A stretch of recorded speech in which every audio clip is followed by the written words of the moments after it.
you. Wow, thank you.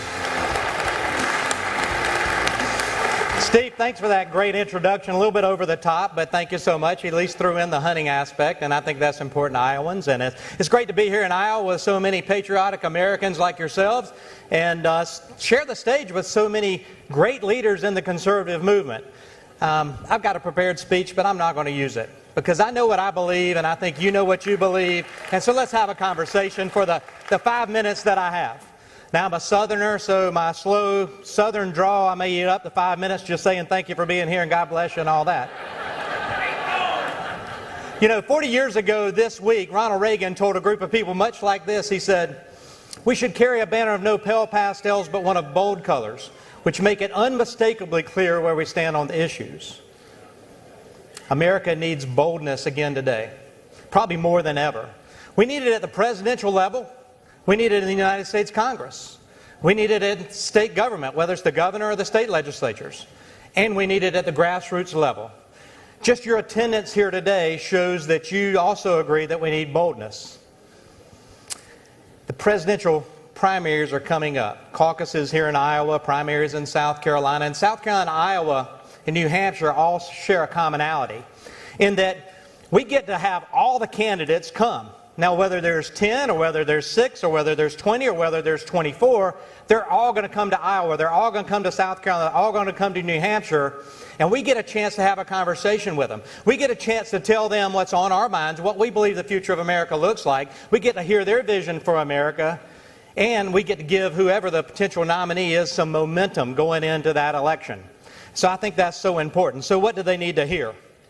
Well, I put it in terms of jobs, energy, and the Founding Fathers. Jobs. What can we do as a nation and me as a congressman to unleash and unbridle that innovative and entrepreneurial spirit that helps Americans create jobs? Knowing that government does create jobs, but government creates government jobs. Americans create American jobs. And that is so important.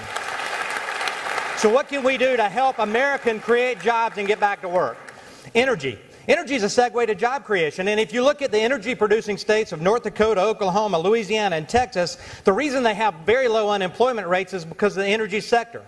And energy is a national security component as well. Energy has got to be part of the platform, and the presidential candidates need to hear that. In fact, we don't need to take our foot off the accelerator for American energy independence. We actually need to push the accelerator, open up more federal lands, open up more offshore areas, truly be energy independent.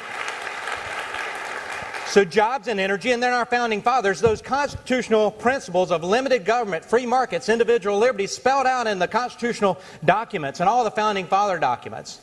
So jobs, energy, and the Founding Fathers, and that's an acronym. If you take the first letters of those, it's spelled Jeff, and I think Jeff's a great message that we can tell the presidency.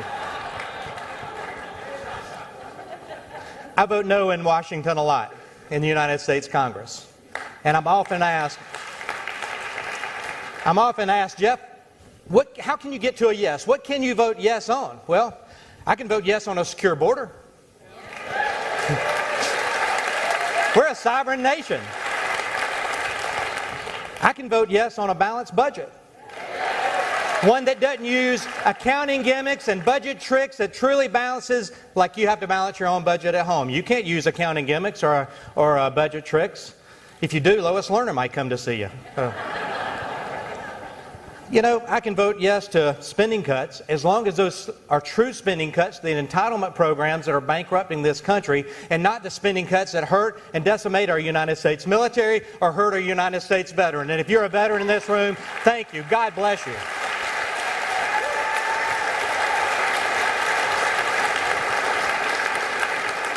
These are the things that the presidential candidates need to hear. They need to hear it in South Carolina, they need to hear it in Iowa, they need to hear it in New Hampshire.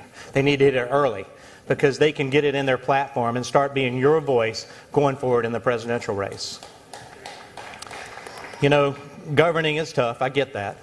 But you shouldn't have to govern with 1,000-page bills that I don't get a chance to read, whether they're Nancy Pelosi's bills or John Boehner's bills. If you have to govern with 1,000-page bills that I don't get to read, something's wrong with the process.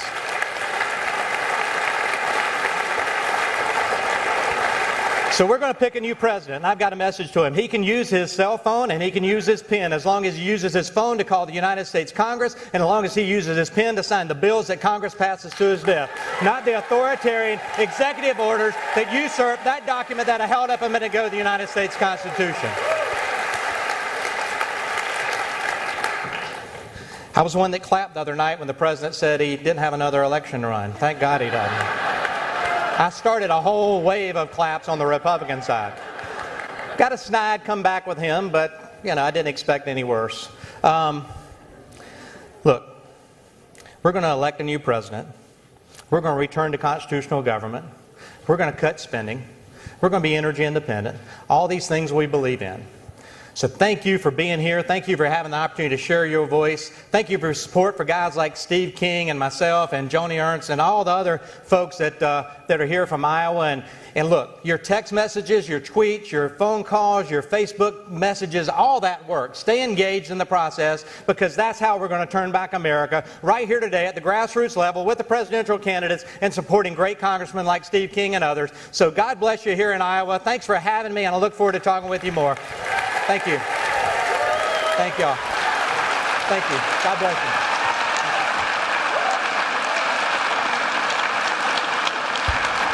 Let's welcome the co-chairman.